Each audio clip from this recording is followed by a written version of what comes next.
Oh, you silly flying elephant. You never needed that feather to fly. The magic was in you all along.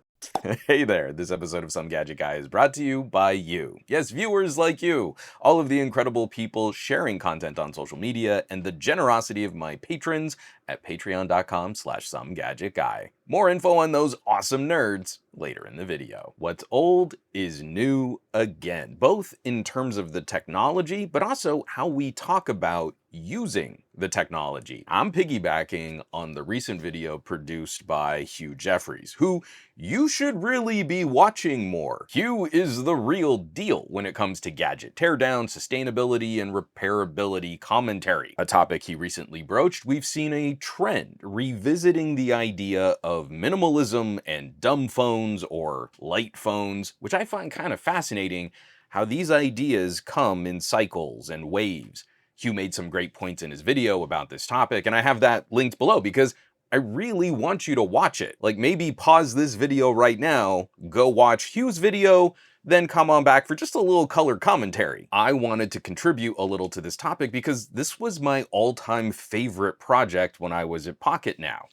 Years ago, I wanted to tinker with my brain, and I wanted this to be a more regular series on that site. But sadly, after 2 videos, the idea was mostly shelved. We never went back to it. Why were our phones becoming so sticky? It's a conversation that has been evolving since the earliest advances in mobile communications, then popularized by terms like crackberry, and a subject I feel is increasingly important in an era of radical manipulation and conditioning through social media and gambling mechanics in video games. We don't just use these platforms. The platforms train us on how to use them and how to be the best consumers we can be for the platform to profit more. Back then, I started with an experiment, just turning my phone to grayscale, removing color from the experience back on a Galaxy S7. And I thought it was really interesting how many of my behaviors were primed by splotches of color. As I was looking for the distractions, the grayscale served as a reminder to stay on task every time I picked up my phone. And that helped. It helped instill this idea that I talk about in many of my accessory reviews.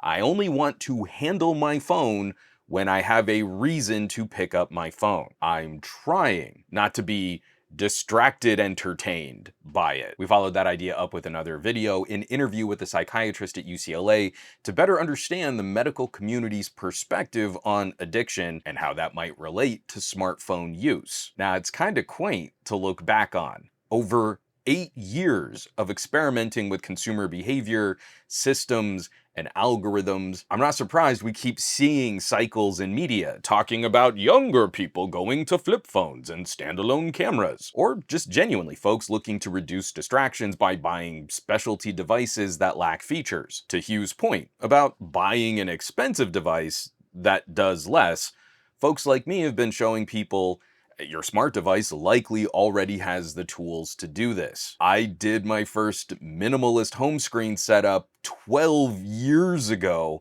on a Galaxy Note 2. I showed a streamlined single home screen setup on an iPhone SE. There's a techier side to this where folks might need to learn about stuff like custom launchers and developer options and what a grayscale mode is. But this is kind of the frustrating part of tech commentary right now. We've trained not only consumers, but also tech enthusiasts that gadgets are singular kinds of experiences. You need to buy one gadget to do one kind of thing. I mean, if you're one of those skeezy nerds, I suppose you could look in a menu and toggle a setting. But that sounds like work. And wouldn't you just be better off spending hundreds and hundreds of dollars on a device that physically does less and is less powerful? Got a bit spiky there.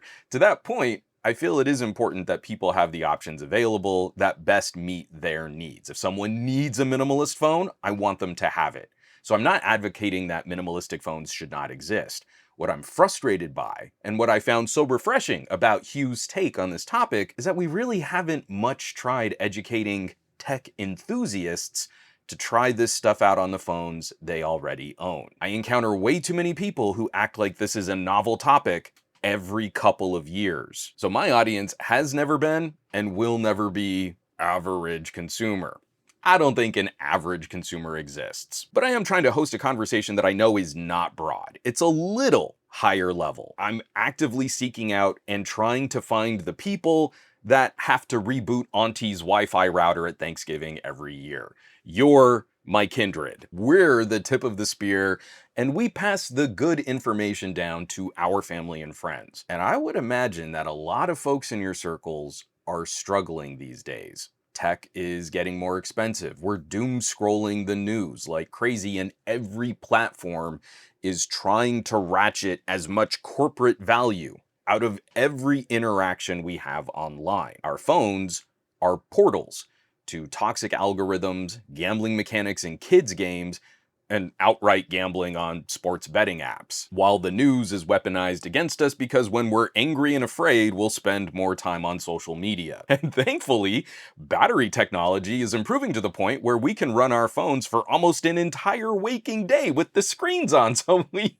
never have to escape the behavior modification of these platforms and services. But I digress. Minimalist phones are an interesting idea, but you have this stuff now. If you're having issues where this stuff is getting disruptive, you're really having problems day to day, please take care of yourself. Seek out some medical or professional help. I think it's absolute horse that companies are allowed to make these things as addictive as possible, but then wink a little disclaimer at us like, please use it responsibly, like it's some kind of moral failing on the individual. They just couldn't use it responsibly. Oh, and also give all this crap to your kids too. As their brains develop, I'm sure children will be able to make informed decisions on their use. And that wasn't even on my script. I immediately digressed again. There are some brilliant ideas percolating in these brands selling minimal and dumb phones. Ideas that absolutely have merit and should be explored. Ideas that we've been exploring for over a decade now. I just feel you should start with the tech you already own, which can already do these things, and maybe from there you can make a decision on whether or not you need something more drastic or specialized. I worry people might jump on a gadget that's a bit of a trend right now instead of exploring the options they probably already have in their pocket. And above all, take care of your brain.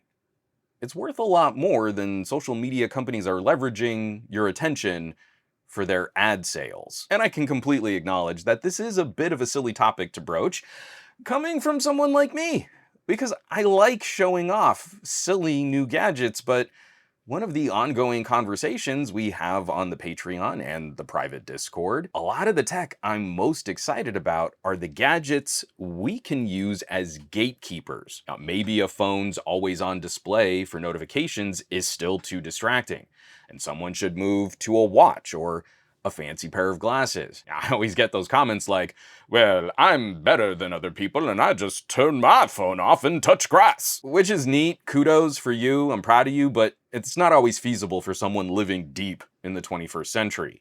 That doesn't mean we give up and we let the platforms win. Instead, we talk and share and learn, and maybe we take a baby step towards making this situation better. And I'd love to see more folks joining those conversations over at patreon.com/SomeGadgetGuy.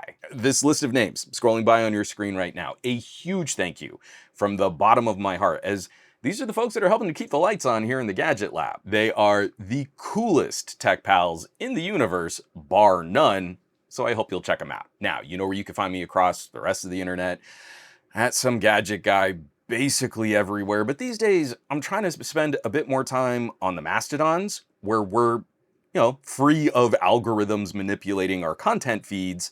I'm spending a little time on the Blueskis, but a lot less so on the Facebooks, the Threads, the Instagrams, and definitely not on that dumpster fire site. And I will catch you all on the next video.